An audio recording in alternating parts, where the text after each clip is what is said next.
Okay, let's talk about one of the more controversial installments in the Star Wars franchise, The Acolyte. Ever since the show dropped in June 2024, it feels like half the Star Wars fandom has been arguing about it non-stop. Some people called it one of the most interesting things Star Wars has done in years, while others were less than impressed, to put it mildly. And with the show being officially cancelled after one season due to, quote, declining viewership, it sparked a huge amount of debate online.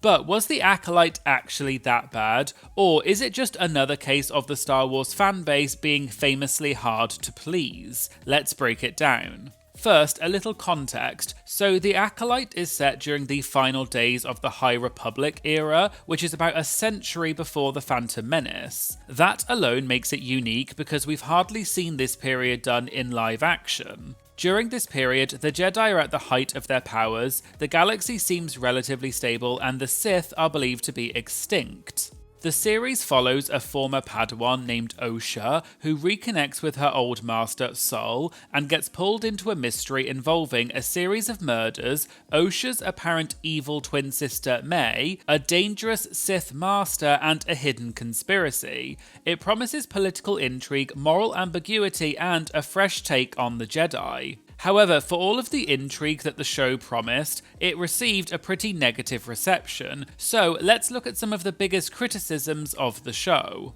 A lot of fans took issue with the pacing. The show had a slow burn, mystery-driven plot, which some people loved but most people found frustrating. Even people who enjoyed the slow burn storytelling early on criticised the finale for suddenly cramming too many reveals and action into the final episode. They felt the payoff was rushed, and character arcs that had been teased, like Sol's backstory or May's redemption, were handled a bit abruptly. Another common complaint was about the characters themselves. While some viewers connected with Osha and May and their conflicted natures, others felt the show did not give enough depth to the characters.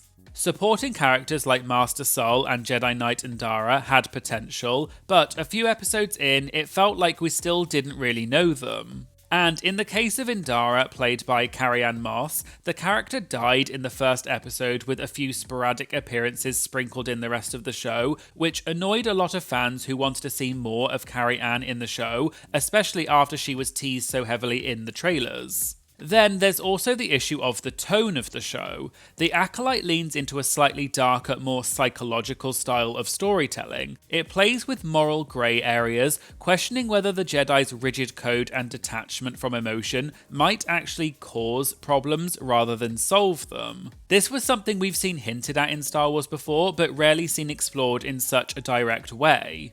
Some fans appreciated this approach because it added complexity to the mythology of the Jedi, whereas others felt it clashed with their expectations of what Star Wars should be. Beyond pacing and character depth, The Acolyte also faced criticism for storytelling choices that didn't quite land with many viewers. For example, let's take the central mystery around the murders tied to the emerging dark side and the backstory of Osha and May. While this storyline was intriguing in theory, it sometimes unfolded painfully slowly, with key revelations like the true identity of the villain or the truth about the main character's backstory feeling dragged out, confusing, or we just simply didn't care enough because we didn't feel like we knew the characters enough to care what actually happened to them. Some fans found episodes like the middle ones meandered, with a lot of exposition-heavy dialogue explaining Force law or political intrigue, instead of showing it through action or character development. We also need to talk about one of the more publicised controversies around The Acolyte, which were the accusations of the show being, quote, woke. Some corners of the internet criticised the show for its diverse casting and inclusion of LGBT+ cast members. Lead actress Amandla Stenberg, who identifies as non-binary and uses she-them pronouns, portrayed twin sisters Osha and May. The cast also featured Abigail Thorne, who was the franchise's first out transgender actress. This led to some people, particularly right-wing leaning media, saying that the show was forcing an agenda. Lead actress Amanda Stenberg and series creator / showrunner Leslie Headland were asked in an interview if the show was the quote gayest Star Wars entry ever, and this clip of the interview drew a lot of criticism. I think that Star Wars is so gay already. Okay. I mean, have you seen the fits? We'd be like, look how gay this is, and then send each other a reference photo. And are you telling me, with a straight face, that C-3PO is straight? I think it's canon that R2-D2 is a lesbian. Oh, interesting. Yeah. Another scene got a lot of attention when they referred to a creature using he or they pronouns. Some critics took this as an example of the show pushing a political agenda. What's puzzle? Is he or they with us? However, the show's co-writer Claire Keachel clarified on Twitter that this line was intended as a playful joke about the creature's ambiguous nature, not a broader political statement. Despite this, the backlash extended beyond online complaints to include review bombing campaigns, with the Acolyte experiencing a noticeable gap between critic and audience scores on sites like Rotten Tomatoes. To give some context, according to an article by Forbes, another recent Star Wars show, Ahsoka, only had 5,000 reviews on Rotten Tomatoes after it had been out for a few months. The last season of The Mandalorian only got 2,500 reviews in the same period, whereas The Acolyte aired 3 episodes in 2 weeks and it amassed 10,000 reviews. In response to the controversy, Amanda Stenberg addressed the backlash by releasing a track titled Discourse, calling out the intolerance and racism they faced during the show's release.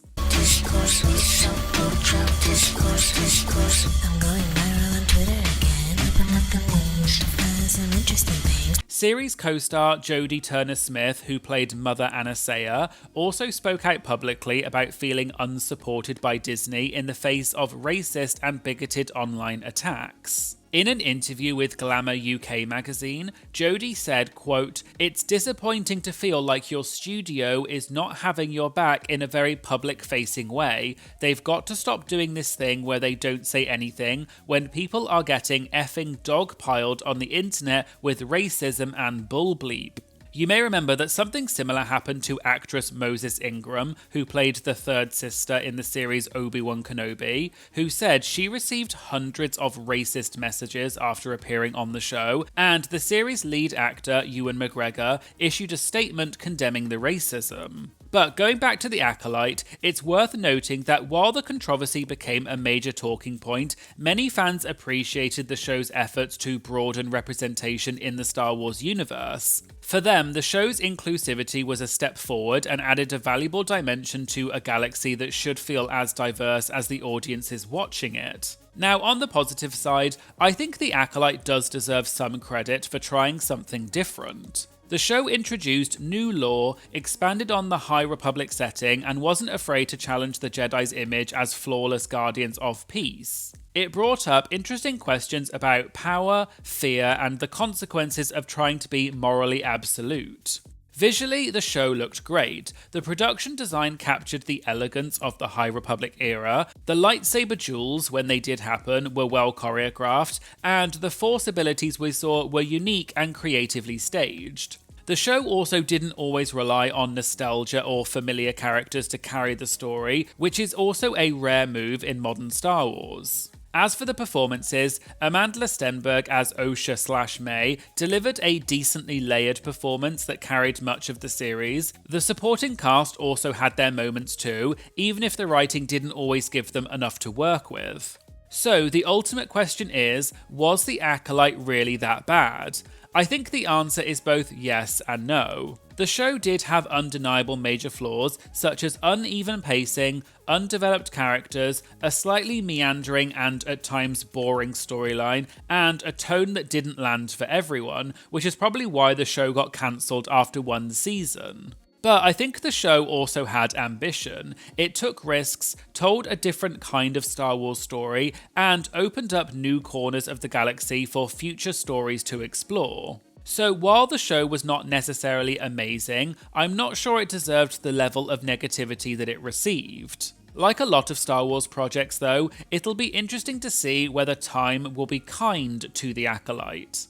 Other Star Wars installments like Revenge of the Sith also faced backlash when they first released, only for parts of the fandom to come around years later and recognise that they may not have been as bad as they originally thought. In the end, whether you loved or hated The Acolyte, I think it was far from the unwatchable disaster that some people made it out to be. Sure, I don't think it's great, and I'm not overly surprised that the show got cancelled after one season, but I think a lot of people got swept up in the wider criticism of the show. In my opinion, it's a definitely flawed but fascinating entry to the Star Wars saga, and if nothing else, it sparked conversations about the Jedi, the Force, and what it means to be a flawed hero in a galaxy far, far away. So, what did you think of The Acolyte? Did it win you over? Or do you think it missed the mark? And if so, why? Let me know in the comments. If you'd like to get early access to my videos as well as other benefits, please consider subscribing to my Patreon. It just costs a few dollars a month and it really helps support my channel, and I'll leave a link to that in the description. Please make sure you like and comment on this video to help tell the algorithm this is a great video, and please make sure you subscribe to my channel because it really does make a huge difference. Thanks so much for watching, and I hope to see you again in a future video. Thank you, bye!